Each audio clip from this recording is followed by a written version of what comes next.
Hello friends, welcome to IAS PCS Kendra. Friends, 100 pages note series के अंतर्गत इस video में हम एंशिएंट इंडिया को कंटिन्यू करेंगे। पिछले वीडियोज को अगर आपने नहीं देखा है तो डिस्क्रिप्शन बॉक्स में लिंक दिया हुआ है, आप जाकर उन वीडियोज को भी जरूर देख सकते हैं। और नोट्स की बात करें तो डिस्क्रिप्शन बॉक्स में टेलीग्राम चैनल का भी लिंक दिया हुआ है, तो आप जाकर उस चैनल का सब्सक्रिप्शन भी ले सकते हैं। चलिए बिना किसी देरी के इस वीडियो को हम शुरू करते हैं, एक एक करके सारी बातों को डिस्कस करते हैं।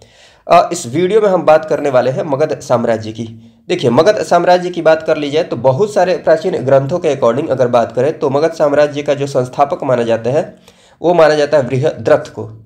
इस नाम से कंफ्यूज नहीं होइएगा, क्योंकि मौर्य वंश का जो अंतिम शासक होगा उसका भी नाम क्या होगा, बृहद्रथ, लेकिन ये वो बृहद्रथ नहीं है। ठीक है, ये बात दिमाग में सेट कर लीजिएगा।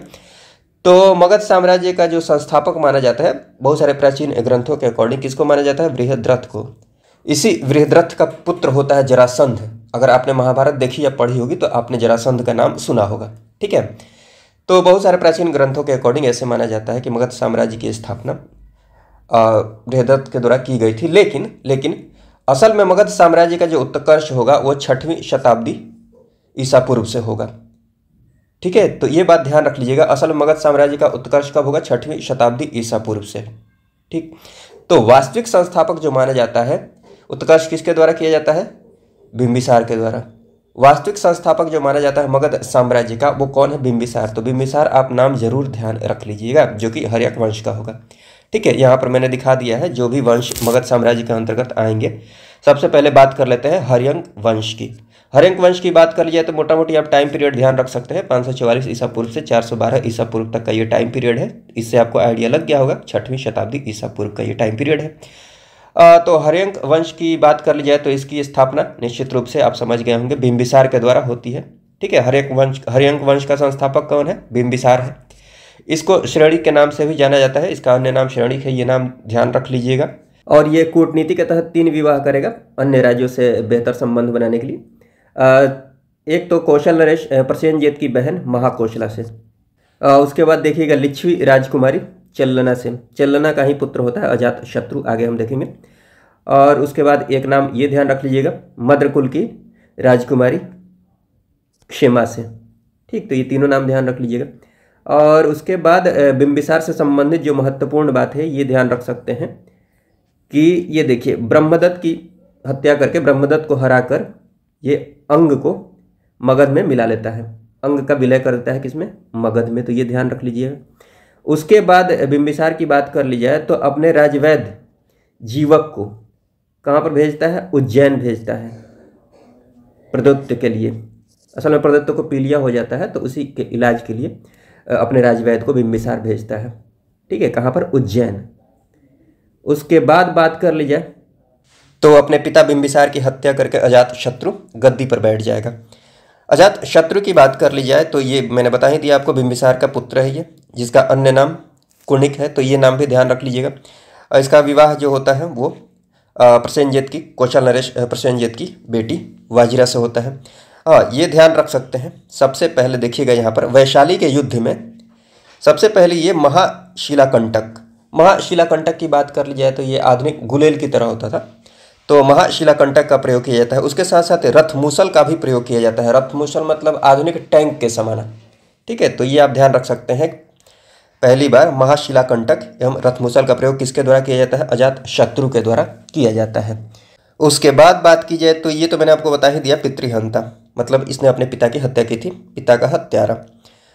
आगे बात करते हैं तो देखिएगा कि अजात शत्रु का जो पुत्र होगा उदयन के द्वारा अजात शत्रु की हत्या कर दी जाती है और उदयन गद्दी पर बैठ जाता है। और पहली बार राजधानी पाटलिपुत्र कौन करता है, उदयन ही करता है। बहुत इंपॉर्टेंट बात है, ध्यान रख लीजिएगा। मतलब पाटलिपुत्र की स्थापना किसके द्वारा की जाती है, उदयन के द्वारा की जाती है। पहले राजधानी जो होती है वो राजगीर अर्थात राजगृह होती है। राजगृह से राजधानी स्थानांतरित करके पाटलिपुत्र कौन करता है, उदयन करता है। ये बात आप ध्यान रख लीजिएगा, इंपॉर्टेंट है। और हर्यंक वंश के अंतिम शासक की बात कर ली जाए तो अंतिम शासक जो होता है नागदशक होता है। एग्जाम पर्सपेक्टिव से इंपॉर्टेंट है, ध्यान रख लीजिएगा। संस्थापक बिंबिसार और अंतिम शासक नागदशक। उसके बाद देखिएगा कि नागदशक का जो अमात्य होगा शिशुनाग के द्वारा नागदशक को अपदस्थ कर दिया जाता है, पद से हटाकर शिशुनाग वंश की स्थापना कर दी जाती है। तो शिशुनाग वंश के संस्थापक कौन हुए? शिशुनाग हुआ। ठीक है, ये क्या करता है शिशुनाग? पाटलिपुत्र से राजधानी को स्थानांतरित करके वैशाली कर देता है। तो ये बात आप ध्यान रख लीजिएगा। शिशुनाग की राजधानी क्या होती है? वैशाली होती है। और शिशुनाग की बात कर ली जाए तो अवंती का विलय कर देता है, किसमें? मगध में। अवंती का मगध में मिलाया जाना शिशुनाग के द्वारा किया जाता है। तो ये बात आप ध्यान रख लीजिएगा। उसके बाद देखिएगा, शिशुनाग के बाद शिशुनाग का पुत्र आएगा कालाशोक, गद्दी पर बैठेगा, जिसका अन्य नाम काकवर्ण होता है। तो अन्य नाम आप जरूर ध्यान रख लीजिएगा। और कालाशोक की बात कर ली जाए तो वैशाली से राजधानी पुनः ये पाटलिपुत्र कर देता है, स्थानांतरित करके। तो कालाशोक के टाइम में बात कर ली जाए तो मगध साम्राज्य की राजधानी फिर क्या हो जाती है? पाटलिपुत्र ही हो जाती है। तो ये बात ध्यान रख लीजिएगा। उसके बाद शिशुनाग वंश के अंतिम शासक की बात कर ली जाए तो अंतिम शासक होता है नंदीवर्धन। तो अंतिम शासक भी आप ध्यान रख लीजिएगा। उसके बाद बात करते हैं नंद वंश की। नंद वंश की बात कर ली जाए, इंपॉर्टेंट वंश है, एग्जाम पर्सपेक्टिव से बात कर ली जाए तो नंद वंश का जो संस्थापक होगा वो होगा महापद्मनंद, जिसका अन्य नाम क्या? उग्रसेन है, ध्यान रख लीजिएगा। इसके अलावा इसको सर्व क्षत्रांतक के नाम से भी जाना जाता है। सर्व क्षत्रांतक का अर्थ होता है सभी क्षत्रियों का नाश करने वाला। तो ये नाम भी ध्यान रख लीजिएगा। उसके बाद ये नाम भी ध्यान रख लीजिएगा, इसको दूसरे परशुराम के नाम से भी जाना जाता है। देखिए, सर्व क्षत्रांतक अगर आप समझ रहे हैं सभी क्षत्रियों का नाश करने वाला, तो परशुराम ने भी तो वही किया था, इसीलिए सर्व क्षत्रांतक की वजह से ही इसको दूसरे परशुराम के नाम से भी जाना जाता है। तो ये नाम भी आप ध्यान रख लीजिएगा। और हाँ, ये भी ध्यान रख सकते हैं, महापद्मनंद ने विकराट की उपाधि प्राप्त की थी और इसने कलिंग को मगध में मिलाया था। तो ये बात ध्यान रख लीजिएगा। इसके बाद इसका पुत्र आएगा घनानंद। घनानंद को अग्रमीज के नाम से जाना जाता है। अग्रमीज अर्थात उग्रसेन का पुत्र। उग्रसेन किसको बोला गया? महापद्मनंद को। ठीक है, तो घनानंद की बात कर ली जाए तो ये सिकंदर का समकालीन है। इसी के टाइम में सिकंदर जो होगा भारत पर, मतलब भारत पर आक्रमण की प्रक्रिया शुरू होगी इसी के टाइम में। तो ये बात आप ध्यान रख लीजिएगा। असल में घनानंद की बात कर ली जाए तो चंद्रगुप्त मौर्य के द्वारा घनानंद की हत्या की जाती है, चाणक्य के सहयोग से, चाणक्य की सहायता से। तो घनानंद की हत्या के बाद मौर्य वंश की स्थापना की जाती है चंद्रगुप्त मौर्य के द्वारा। तो ये सारी बातें हैं, हम आगे बात करेंगे, मौर्य वंश में भी बात करेंगे। मौर्य मगध साम्राज्य की बात कर ली जाए तो ये सारी बातें हैं जो भी महत्वपूर्ण बातें हो सकती है एग्जाम पर्सपेक्टिव से। उसके बाद सिकंदर की बात आई है तो एग्जाम पर्सपेक्टिव से कुछ एक बातें इंपॉर्टेंट हो सकती हैं, उनको देख लेते हैं। सिकंदर की बात कर ली जाए तो ये मैसिडोनिया, यूनान का था ये। मैसिडोनिया के क्षत्रप अर्थात गवर्नर को क्षत्रप कहा जाता था। तो मैसिडोनिया के क्षत्रप फिलिप द्वितीय का पुत्र था। सिकंदर की बात कर ली जाए तो ये अरस्तु का शिष्य था। और भारत विजय का अभियान जो प्रारंभ किया जाता है 326 ईसा पूर्व में किया जाता है, ये मैंने आपको बता ही दिया है कि घनानंद के टाइम में ये अभियान शुरू होगा। तो ये बात ध्यान रख लीजिएगा, किसके टाइम में? घनानंद के समय में। ठीक है, और सिकंदर का जो सेनापति होगा वो कौन होगा? सेल्यूकस निकेटर होगा। और इसका जो जल सेनापति था उसका नाम था निर्याकस था। बाकी आप सेल्यूकस निकेटर ध्यान रख लीजिएगा। हाँ, ये इंपॉर्टेंट है, ये जरूर ध्यान रख लीजिएगा। हाइडेस्पिज या फिर झेलम का युद्ध। तो इसकी बात कर ली जाए तो ये झेलम के तट पर युद्ध लड़ा जाता है, किसके बीच में? सिकंदर एवं पोरस के मध्य। पोरस कौन है? ये पुरु राज्य का शासक था। पुरु अर्थात पुरु राज्य पंजाब राज्य के अंतर्गत आता था। ये झेलम और चेनाब नदी के मध्य ये राज्य था, पुरु राज्य की बात कर ली जाए। वहीं का ये शासक था कौन? पोरस। ठीक है, तो झेलम के तट पर ये युद्ध लड़ा गया, हाइडेस्पिज, याद रख लीजिएगा, सिकंदर एवं पोरस के मध्य, जिसमें सिकंदर विजयी होगा। उसके बाद बात कर ली जाए तो ये आगे बढ़ेंगे, लेकिन सिकंदर की जो सेना होगी वो व्यास नदी को पार करने से मना कर देगी। उसके बाद सिकंदर वापस लौट जाता है, फिर अंततः इसकी मृत्यु हो जाती है 323 ईसा पूर्व में। सिकंदर की सेना द्वारा व्यास नदी को पार करने से इनकार कर दिया जाता है। ये बातें मैंने आपको बता दी है। और सिकंदर का जो एक प्रिय घोड़ा था उसका नाम था बहुकेफला। ये आप बस ऐसे ही ध्यान रख सकते हैं, बहुत इंपॉर्टेंट नहीं है, बस आप ध्यान रख सकते हैं। ठीक है, तो ये सारी बातें हैं। उसके बाद मगध साम्राज्य से संबंधित जितनी भी बातें हो सकती है एग्जाम पर्सपेक्टिव से महत्वपूर्ण, और जो भी क्वेश्चंस आते हैं, जहाँ से क्वेश्चंस आते हैं, सारी बातें हमने कर ली है। जो भी क्वेश्चंस आएंगे यहीं से आएंगे। और हाँ, अभी टाइम है तो 2 मिनट में मैं आपको कुछ और बता देता हूँ जो एग्जाम पर्सपेक्टिव से इम्पॉर्टेंट भी है। देखिए, जैन धर्म एवं बौद्ध धर्म की बातें हमने कर ली हैं। उसके अलावा शैव धर्म एवं वैष्णव धर्म से संबंधित कुछ एक बातें जान लीजिए। जैसे ये जरूर जान लीजिए, असल में भक्ति आंदोलन की शुरुआत दक्षिण भारत से ही होती है। तो दक्षिण भारत में देखिएगा जिनके द्वारा शुरुआत की जाएगी, कुल 63 संत होंगे जिनको क्या कहा गया? नयनार, जो शैव धर्मावलंबी होंगे। तो शैव धर्मावलंबी जो होंगे दक्षिण भारत में, इनको क्या कहा गया है? नयनार कहा गया है, नयनार संत। तो ये आप नयन से ध्यान रख सकते हैं। शिव जी की 3 आंखें होती हैं, आंख से संबंधित जब बात आएगी तो आपको ऑटोमेटिकली ध्यान आ जाएगा शैव धर्म, ठीक है, नयनार। उसके बाद वैष्णव धर्मावलंबी को क्या कहा गया? दक्षिण भारत में 12 संत है, इनको क्या कहा गया? अलवार।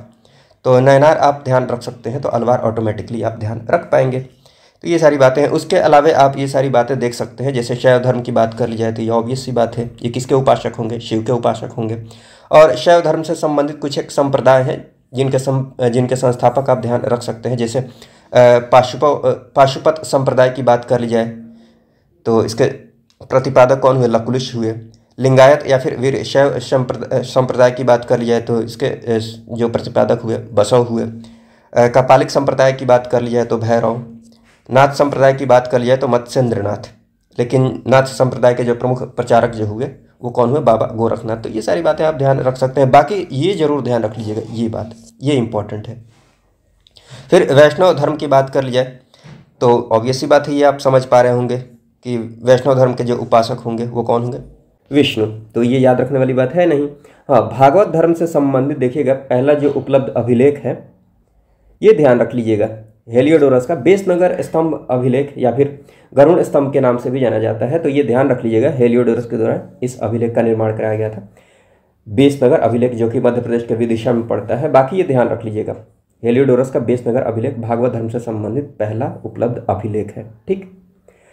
इस पर देखिएगा, इस अभिलेख में जो वर्णन मिलता है, हेलियोडोरस को भागवत कहा गया है, वासुदेव को देव देवस कहा गया है। देव देवस अर्थात देवताओं के देवता। और हाँ, हेलियोडोरस के बारे में आप बस ऐसे ही पढ़ लीजिए, ये तक्षशिला में निवास करता था, जो कि यवन का राजदूत था, ठीक है। हाँ, ये आप देख सकते हैं कि अपोलोडोटस के सिक्कों पर सबसे पहले भागवत धर्म के चिन्ह मिलते हैं। तो ये फैक्चुअल बात है, ध्यान रख सकते हैं।